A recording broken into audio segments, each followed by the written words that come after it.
If you had a way to turn your thoughts and dreams into reality, would you feel like a Jedi? Guess what? There is a way. Okay, maybe it doesn't allow you to levitate a spaceship with your mind, but it's the next best thing.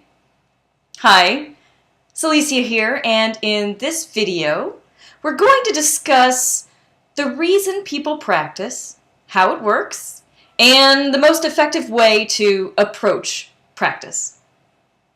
Whether you're just starting out learning a new skill, or if you've been practicing a single discipline for years, this perspective on practice can give you some motivation to help you maintain the discipline to practice every day and the enthusiasm to focus on what you're doing and get faster results.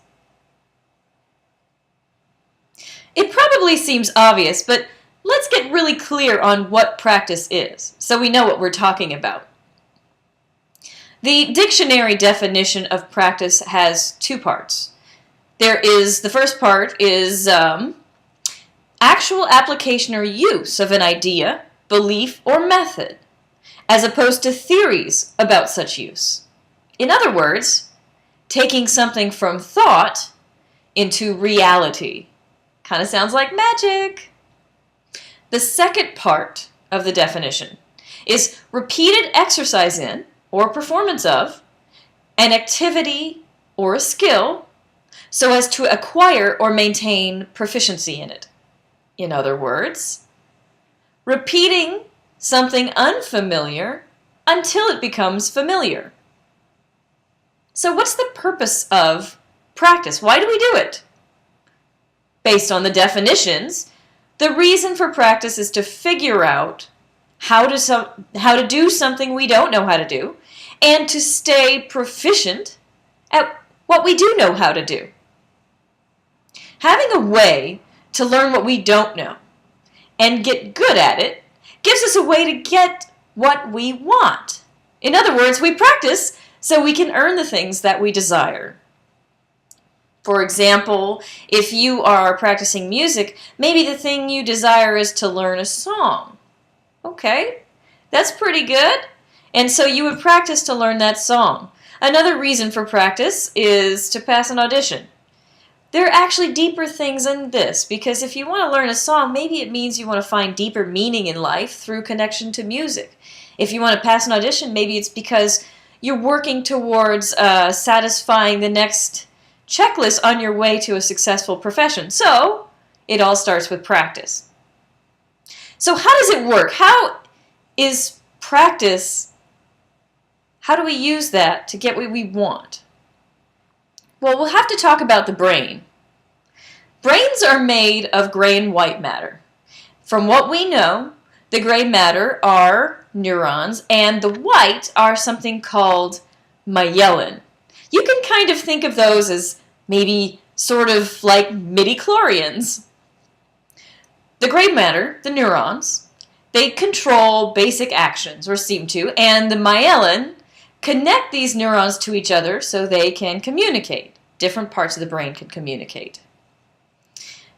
So, the more myelin you have, the more connections you have between different parts of the brain, the more things you can do. And one of the things that creates new connections is learning a new skill. At first, these connections are weak, so new things are going to feel awkward and uncomfortable. Your brain just isn't used to it yet. Those connections aren't communicating as well. The repetition of practice is what encourages the brain to make those connections stronger and faster.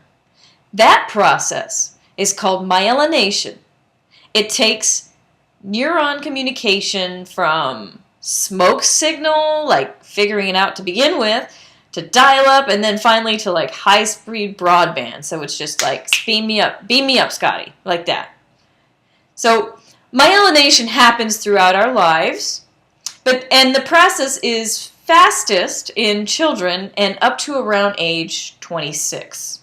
After that, we need to put in more practice to achieve the results we want. So, if you're watching this and you're under 26 years old, you have an advantage.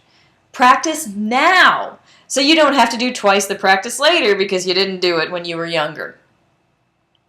In addition to training the brain, practice is also how we work out the micro muscles that are needed for the skills that we're developing. Just like working out at the gym, muscles are isolated. Working them out tears the little muscle fibers, and then you need to give it rest so that they have a chance to repair and grow stronger to meet the challenge. So, practice strengthens our brains and our bodies and gives us a way to work for our dreams. That sounds pretty amazing to me. So how do we approach practice, knowing all these things? So if practice is to get what we want, then the first step is to decide what we want. In other words, start with a goal in mind. And since practice is about training the brain, the more thoughtful and focused we are throughout each practice session, the more efficient our time and efforts will be. We'll get results faster.